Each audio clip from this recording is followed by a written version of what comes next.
राज्य मानव अधिकार आयोग की रिपोर्ट 2023-24 पे आपने मुझे बोलने का अवसर दिया, इसके लिए हार्दिक आभार व्यक्त करता हूं आपको। और मैं आज समस्त सदन का धन्यवाद ज्ञापित करता हूं। राज्य मानव अधिकार आयोग की रिपोर्ट से पहले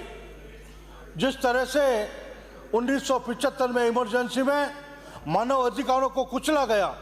उन स्वतंत्र लोकतंत्र सेनानियों के पक्ष में आज जो इस विधानसभा में लोकतंत्र सेनानियों के सम्मान का विधेयक पारित किया, इसके लिए मैं इस पूरी विधानसभा के सभी सदस्यों का धन्यवाद ज्ञापित करता हूं, आपका धन्यवाद ज्ञापित करता हूं और राज्य सरकार का धन्यवाद ज्ञापित करता हूं।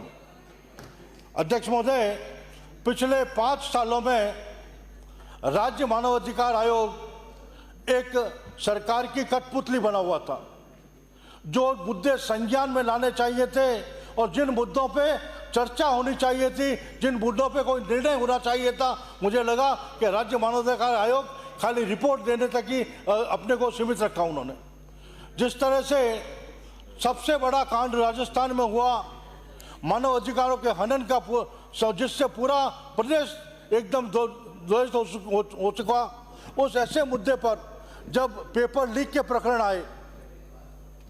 एक माता पिता किस तरह से अपने बच्चे को पढ़ाने के लिए शहरों में भेजते थे, 2 साल तैयारी के बाद जब वो परीक्षा देने जाता, ये मालूम पड़ता ये पेपर लीक हो गया। ये सबसे बड़ा मानवाधिकार के हनन का मुद्दा था। राज्य मानवाधिकार आयोग की रिपोर्ट में इस पर कोई चर्चा नहीं की गई। ऐसा लगता है कि राज्य मानवाधिकार आयोग के पास कोई शक्तियाँ नहीं थी, केवल रिपोर्ट देने के अलावा कोई काम नहीं था। मेरा निवेदन है कि जो 5 साल में जिस तरह से युवाओं के साथ, बेरोजगारों के साथ उनके मानव अधिकारों का हनन हुआ है, उसका भी समावेश इस रिपोर्ट में किया रहना चाहिए।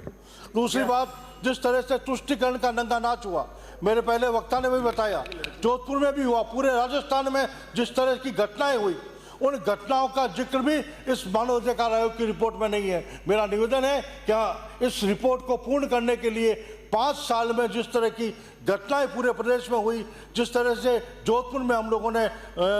मानव अधिकारों के हनन का नंगा नाच देखा, वो सब तथ्यात्मक रिपोर्ट भी इसमें आना आवश्यक है। मेरा आपसे निवेदन है कि चाहे पेपर लीक का मुद्दा हो, चाहे तुष्टीकरण का मुद्दा हो, और उससे भी अधिक एक विशेष समुदाय को एक विशेष पर्व पर उनकी बिजली की कटौती नहीं हो, ऐसे तुष्टीकरण के फरमान आम नागरिकों के मानव अधिकारों का हनन करते हुए जो जारी किए गए, उसका भी उल्लेख इसमें होना आवश्यक है। मैं समझता हूं तभी ये रिपोर्ट पूर्ण होगी। एक बार पुनः मैं आपसे निवेदन करूंगा कि हम सभी आज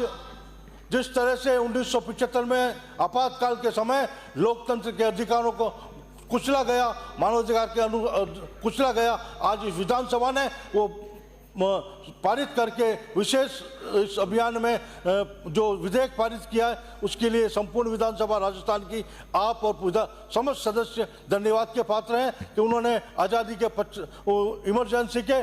लगभग 50 साल बाद उन स्वतंत्र लोकतंत्र सेनानियों की स्तुति की है। निश्चित रूप से उनके परिवारों को और संबल